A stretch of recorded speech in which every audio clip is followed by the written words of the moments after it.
এই বান্দৰ এই লৈ গ'ল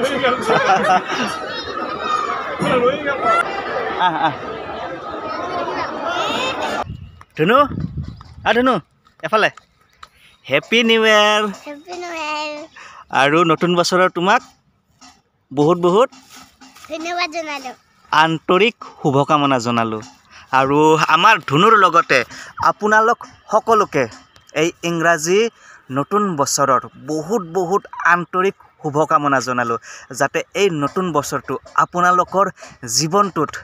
অনাবিল সুখ তথা সমৃদ্ধি কঢ়িয়াই আনে তাৰে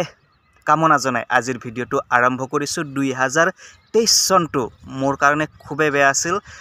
2023 চনৰ যেটো বতাহ বৰষুণ আছিল সেই বতাহ বৰষুণত আমাৰ ঘৰৰ পকী ৱালটো ভাঙি ইটা মোৰ মাথাত পৰিছিল সম্ভৱত মৃত্যুৰ মুখৰ পৰা মই বাচি আহিছিলোঁ গতিকে 2023 চনটো এটা খুবেই তিতা স্মৃতি হৈ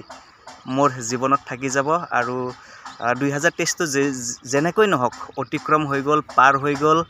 আৰু এতিয়া বৰ্তমান ভালে কুশলে আছোঁ আৰু আজিৰ পৰা যিহেতু নতুন বছৰ 2024 চনটো আৰম্ভ হৈছে এই 2024 চনটো যাতে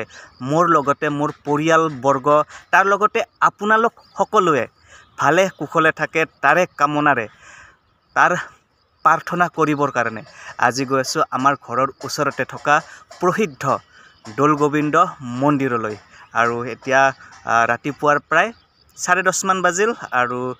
ধুনীয়াকৈ গা পা ধুই লৈছোঁ আৰু মোৰ লগত এফালে ধুনু ওলাইছে ধুনু আৰু মই এতিয়া গৈ আছোঁ দৌলগোবিন্দ মন্দিৰলৈ নতুন বছৰটো যাতে ভালে কুশলে অতিক্ৰম হয় তাৰে ভগৱানৰ শ্ৰীচৰণত প্ৰাৰ্থনা কৰিবলৈ আমাৰ ধুনুৰ বান্ধৱী মনীষা হেপী নিউ ইয়াৰ মনীষা হেপী নিউ ইয়াৰ ক হেপী দেৱালী বলে ধুনু আমাৰ ধুনুৰ বান্ধৱীয়ে কি কৈছে হেপী দেৱালী দেৱালী না কি ধুনু কি হেপী নিউ ইয়াৰ হেপী নিউ ইয়াৰ দেৱালী কৈছে মোৰ লগটো অৰিতা আমি যাইৰা মতে কেমান গাড়ী দেখাবাম গাড়ী লগাই যাই আইছে দেখলি আমাৰ স্কুলতে হবা কি বান্দৰতে বহুত দেখা পালো আৰু এতিয়া আমি মন্দিৰৰ আহি পালোঁ আৰু বছৰৰ প্ৰথম দিনটোত আজি মন্দিৰত বহুত ভিৰ এফালে যদি চাই আপোনালোকে মন্দিৰত চাওক ইমান মানুহ আৰু আজি মন্দিৰত মানুহৰ ভিৰ চাওক আৰু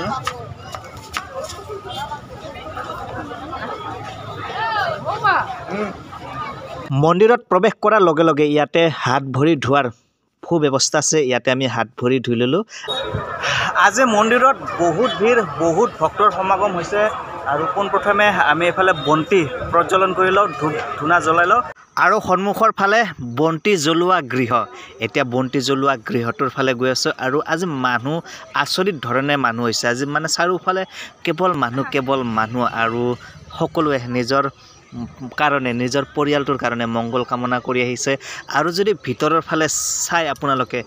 মানে চাকি জ্বলাবৰ কাৰণে ঠাইৰ অভাৱ ইমান মানুহ চাওক ইমান চাকি থবৰ কাৰণে ঠাই নাই আৰু এতিয়া ঘূৰি পাকি চাই আছোঁ কোনফালে ঠাই পাওঁ চাকি জ্বলাবৰ কাৰণে যিফালে অলপমান ঠাই পালে হৈ যাব মুঠতে প্ৰভুৰ শ্ৰীচৰণত আজি সেৱা জনাবলৈ আহিছোঁ বছৰটোৰ প্ৰথম দিন আৰু এইফালে ঠাই পাই গৈছোঁ কিন্তু ওপৰত নহয় একেবাৰে তলত ঠাই পাইছোঁ আৰু ইয়াতে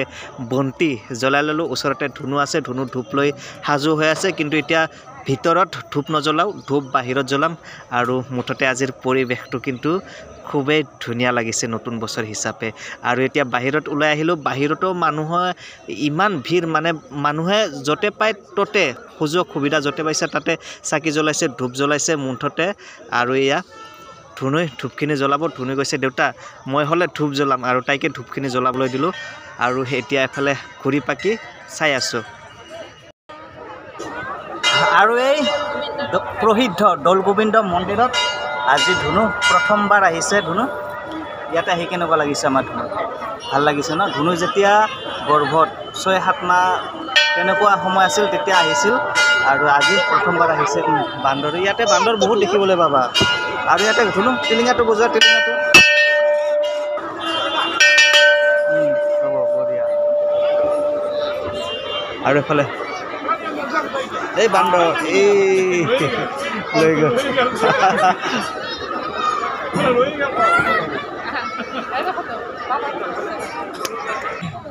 এতিয়া আমাৰ ধুনুৰ আগ্ৰহৰ কাৰণে প্ৰভুৰ দৰ্শনৰ কাৰণে ইমান দীঘলীয়া লাইনটোত শাৰী পাতিছোঁ আৰু ইমান দীঘলীয়া লাইন আপোনালোকে দেখিলে আচৰিত হ'ব বহুত দীঘলীয়া লাইন আৰু ধুনুই দৰ্শনৰ কাৰণে খুবেই আগ্ৰহ কৰিছে সেইকাৰণে লাইনটোত লাগিছোঁ আৰু লাইনটো এতিয়া দেখুৱাই আছোঁ আপোনালোকক এইফালে এনেকৈ এপাক ঘূৰি আহি আৰু তেনেকৈ ঘূৰি আহি আৰু এনেকৈ যাব এনেকৈ গৈ মন্দিৰৰ ভিতৰলৈ যাব আৰু এতিয়া এই লাইনটোত লাগি আছোঁ এতিয়া আমি তাতে লাইন ধৰি প্ৰায় মন্দিৰৰ সন্মুখত আহি পালোঁ আৰু ইয়াতে ভাল লগা কথাটো হ'ল যে ইয়াতে এইফালে চাকি প্ৰজ্বলন গৃহৰ পৰা ধূপৰ ইমান ধুনীয়া সুগন্ধ আহি আছে আৰু তাৰ লগতে মন্দিৰৰ সন্মুখতে থকা দুটা প্ৰকাণ্ড ঘণ্টাৰ পৰা ইমান ধুনীয়া মধুৰ শব্দ হৈ আছে মুঠতে পৰিৱেশটো খুবেই ভাল লাগিছে আৰু এইফালে চাওক বন্তি জ্বলোৱা ঘৰটোৰ পৰা ধূপৰ ধোঁৱাৰ লগতে ধূপৰ সুগন্ধ ইমান পৰিমাণে ইমান অদ্ভুত ধৰণে ওলাইছে নহয় মুঠতে আমোল মোলাই আছে ধূপৰ গন্ধৰে ঠাইখিনি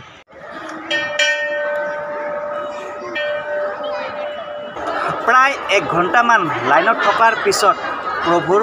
দৰ্শন কৰিলোঁ তাৰপিছত এফালে ভোগ পালোঁ আৰু এফালে মাহ প্ৰসাদ পালোঁ আৰু মন্দিৰত বহুতবাৰ আহিছোঁ আৰু ধুনু আজি প্ৰথমবাৰ আহিছে কিন্তু তেনেকৈ ভিতৰত সোমাই গৈ আজিলৈকে দৰ্শন কৰা নাছিলোঁ আৰু আজি বিশেষকৈ আমাৰ ধুনুৰ জেদত মানে ধুনুৱে শাৰী পাতি তেনেকৈ মন্দিৰৰ ভিতৰত সোমাই দৰ্শন কৰাৰ কাৰণে মানে এটা জেদ ধৰিছিল আৰু তাৰ কাৰণে মই ভিতৰত যাবলগীয়া হ'ল যিয়ে নহওক প্ৰভুৰ দৰ্শন কৰিলোঁ আৰু মা ভোগ প্ৰসাদ পালোঁ এতিয়া খাই লওঁ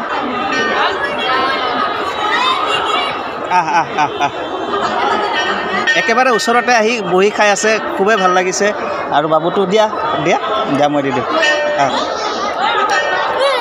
সিয়ে লৈ গ'ল